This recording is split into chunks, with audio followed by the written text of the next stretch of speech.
Dua anggota TNI hilang saat evakuasi bencana longsor di Sumatera Barat ditemukan meninggal. Seorang anggota TNI yang hilang saat evakuasi bencana longsor di Sumatera Barat ditemukan meninggal dunia.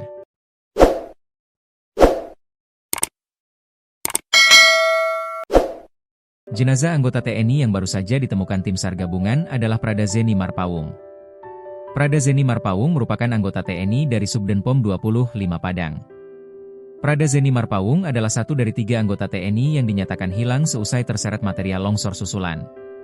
Saat itu ketiga anggota TNI tersebut membantu proses evakuasi warga terdampak longsor di kawasan Jembatan Kembar Silayang Bawah, Kecamatan Padang Panjang Barat, Kota Padang Panjang pada Kamis, 27 November 2025. Dari 3 anggota TNI tersebut baru 2 ditemukan dalam kondisi meninggal dunia, yaitu Prada Zeni Marpaung dan Serda Robi, Babinsa Koramil X, Koto Kodim 0307 Tanah Datar.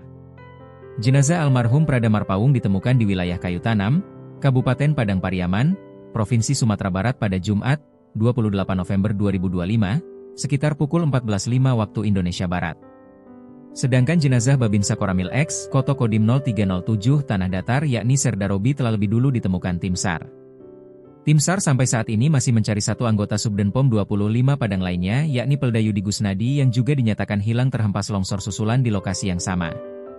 Mewakili Panglima serta keluarga besar Kodam 20 Tuanku Imam Bonjol, Kapendam 20 Tuanku Imam Bonjol, Letkol Kaf Taufik mengatakan pengabdian Serda Robi dan Prada Marpaung adalah bukti nyata keberanian dan keteguhan prajurit TNI dalam menjalankan tanggung jawab kemanusiaan bagi rakyat.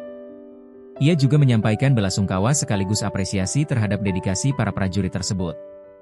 Mereka adalah prajurit terbaik yang gugur saat menjalankan tugas pengabdian kepada bangsa dan negara, khususnya di wilayah Sumbar yang kita cintai. Mari kita berdoa bersama agar bencana ini segera berakhir, kata Taufik dalam keterangan yang dikonfirmasi Markas Besar TNI pada Minggu, 30 November 2025.